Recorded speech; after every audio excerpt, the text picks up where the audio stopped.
कहानी शुरू होती है जर्मनी के खेतों से। यहाँ पे बेना नाम की एक लेडी को देखते हैं जो मस्त आलू पकाकर खा रही होती है। तभी लूचक नाम का एक आदमी भागते हुए इसके पास आता है। इसके पीछे पुलिस पड़ी हुई थी, इसलिए ये ऐना से हेल्प मांगता है और ऐना अपना दरवाज़ा खोलती है और इसे अपने बेसमेंट में छुपा लेती है। अब जब पुलिस वाले चले जाते हैं तो हम देखते हैं कि यूसुफ एक नंबर का लोंडियाबाज होता है।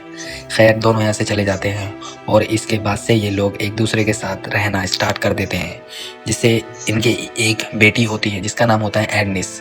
अब एक दिन की बात है, जो पुलिस वाले शिप को पढ़ने वाले थे, इससे पहले जोसेफ पकड़ा जाता वो पानी में कूद जाता है, जिसके बाद से इसका कुछ पता नहीं चलता कि ये कहाँ चला गया। लेकिन ये वहाँ सर भाग करके आगे आ जाता है, यानी अमेरिका। यहाँ पर एक ये बहुत बड़ा बिजनेसमैन बन जाता है।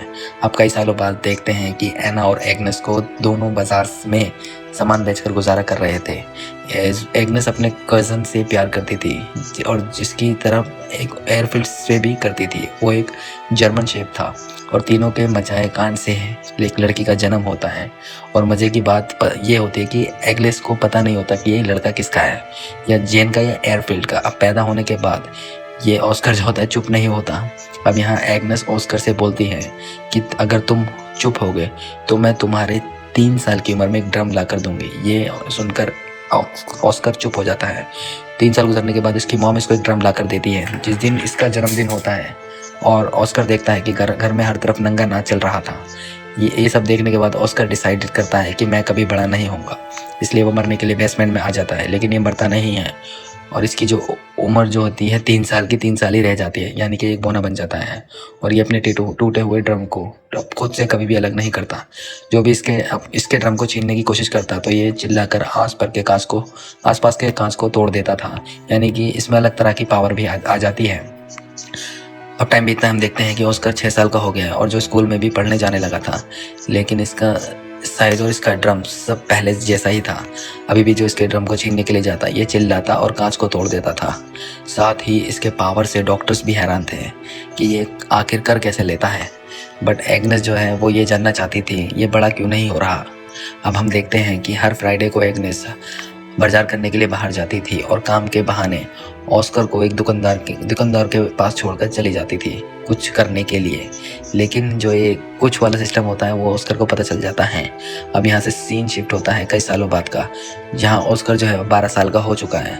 तो तभी ये एक सर्कस में आया हुआ था, जहाँ बोने लोगों को परफॉर्म करता देख एग्नेस को लगता है कि उसका बेटा जो है वो बोना ही है।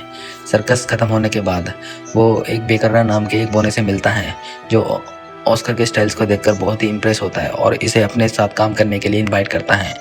तभी यहाँ इसकी मॉम आ जाती है और इसे यहाँ से लेकर के चली जाती है। अब कुछ दिनों बाद हम देखते हैं कि जिस दुकान पर एग्नेस ऑस्कर को छोड़कर जाया करती थी, उस दुकान का आदमी जो था वो एग्नेस से लव करने लगा था। एग्नेस बोलती है चल बे चल हट, और ये बोलकर वहाँ से चली जाती है। अब कुछ दिनों बाद एग्नेस को पता चलता है कि ये प्रेग्नेंट है, जो जेन का बच्चा होता है। इसलिए एग्नेस इस बात को लेकर परेशान रहने लगी थी और इसी टेंशन में ये कच्ची मछलियाँ भी खाने लगी थी। वहीं इसके हस्बैंड एयरफील्ड को इस बात से ज़रा सा भी मतलब नहीं होता कि एग्नेस के पेट में किसका बच्चा है। एयरफील्ड तो यही चाहता था कि एग्नेस बस खुश रहे। बट एग्नेस ने ऑस्कर को जब से जन्म दिया था तब से इसको ज़रा सा भी खुशी नहीं मिली थी, इसलिए एग्नेस इस बच्चे को जन्म नहीं देना चाहती थी और फूड पॉइजनिंग की वजह से एग्नेस की मौत हो जाती है। अब इसके कुछ सालों बाद ऑस्कर को देखते हैं, जो अपना ड्रम ठीक करवाने के लिए जेन के साथ एक दुकान पर आता है। साथ ही वो दौर चल रहा था कि जब जर्मनी पोलैंड पे हमला करके अपने कब्जे में लेना चाह रहा था, तभी पोलैंड जर्मन पर हमला कर देती है और इसमें जेन जो है वो मारा जाता है और ऑस्कर यहाँ से बचकर निकल जाता है। और यहाँ से सीन जो है वो शिफ्ट होता है कुछ दिनों बाद। वहाँ पे ऑस्कर अपने लड़की को यानी फिन अपने लड़की को घर के काम के लिए हायर करता था और घर में काम करने के साथ साथ ऑस्कर का भी ख्याल रखती थी। अब कुछ दिन गुजरने के बाद ऑस्कर को मारिया से प्यार होने लगा था, इसलिए जब भी एयरफील्ड अपने काम पर चला जाता था और रात को दोनों मिलके अपने बेड पे क्लियर कुछ किया करते थे और मारिया भी बहुत मज़े ले रही थी। अब एक दिन ऑस्कर को पता चलता है कि एयरफील्ड का यानी इसके बाप का मारिया से चक्कर चल रहा था। मारिया एयरफील्ड से बहुत प्यार करती थी, बट एयरफील्ड मारिया का बस इस्तेमाल कर रहा था, इसलिए मारिया रोने लगती है। ये सब देखने के बाद ऑस्कर मारिया को संभालने के लिए इसके पास आता है, बट मारिया ऑस्कर को बोना बोलकर उसे लात मार देती है। अब इसके कुछ दिनों के बाद मारिया प्रेग्नेंट होती है, बट ऑस्कर को ये पसंद नहीं आता, इसलिए ऑस्कर इस बच्चे को मारने की कोशिश करता है, बट मारिया ऐसा होने नहीं देती। अब कुछ दिनों बाद मारिया को एक लड़का होता है जिसे पाकर के सारे लोग बहुत खुश थे, लेकिन ऑस्कर इस बात से खुश नहीं था क्योंकि इसे ऐसा लगता था कि ये बच्चा इसका है।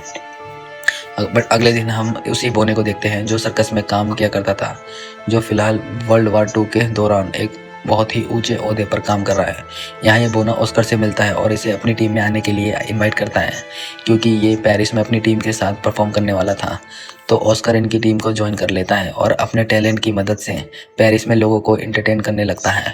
इसी बीच ऑस्कर को अपने ही टीम की एक रोजमिता से प्यार हो जाता है। इसके बाद हम देखते हैं कि ऑस्कर अपने बोने दोस्तों के साथ अपनी ज़िंदगी बड़े ही अच्छे से काट रहा था, लेकिन एक दिन इन पर अमेरिका सेना का हमला हो जाता है। इस हमले में रोजमिता मारी जाती हैं। ये देख करके ऑस्कर काफ़ी ज़्यादा सैड हो जाता है, जिसके बाद ये वापस अपने घर आ जाता है। घर आने पर ऑस्कर मारिया के बेटे को वैसा ही ड्रम गिफ्ट करता है जैसा ही इसको इसके मॉम ने इसकी 3 साल की उम्र में दिया था। ऑस्कर के आने से मारिया ज़रा सा भी खुश नहीं थी, बट एयरफील्ड बहुत ज़्यादा खुश था और एयरफील्ड ऑस्कर से उन लोगों को भी छुपा कर रखता था जो ऑस्कर का इलाज करना चाहते थे, क्योंकि एयरफील्ड को लगता था कि ऑस्कर नॉर्मल नहीं है। अब इन दोनों में तनाव का माहौल होने लगा था, इसीलिए रेडफील्ड अपना परिवार को बेसमेंट में छिपा के रखता था। लेकिन एक दिन रशियन सिपाही इन पर हमला कर देते हैं और काफ़ी ज़्यादा इनको तंग करते हैं अंदर आके और एयरफील्ड को मार देते हैं। ये देखकर ये दोनों बहुत ज़्यादा रोते हैं। अब अगले दिन एयरफील्ड की दुकान पर एक आदमी आता है, यानी कि वो उसकी दुकान का नया मालिक था। ये आदमी इस दुकान को कब्जे में करने के बाद ये आदमी एयरफील्ड का फ्यूनरल कर देता है, क्योंकि हाल ही में इसने अपने परिवार को खोया था, क्योंकि ये जानता है परिवार का खोने का गम, इसीलिए वो ये करता है। अब ऑस्कर को भी समझ में आ जाता है एयरफील्ड के सिवा यानी ऑस्कर का इस दुनिया में कोई नहीं था। इसके बाद ऑस्कर जो है वो अपना जो ड्रम होता है उसको भी दफना देता है। तभी अचानक से इसको कहीं से पत्थर आकर लगता है और यहीं पर बेहोश हो जाता है।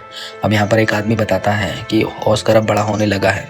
अब लास्ट सीन में हम देखते हैं कि एना को छोड़कर सारे के सारे लोग इस शहर को छोड़कर किसी दूसरे शहर में जाने लगते हैं और इसी के साथ ऑस्कर को पता चलता है कि इसके चिल्लाने की शक्ति भी चली गई है। और लास्ट में उसी खेत के साथ एना को दिखाते हैं और मूवी जो है यहीं ख़त्म हो जाती है।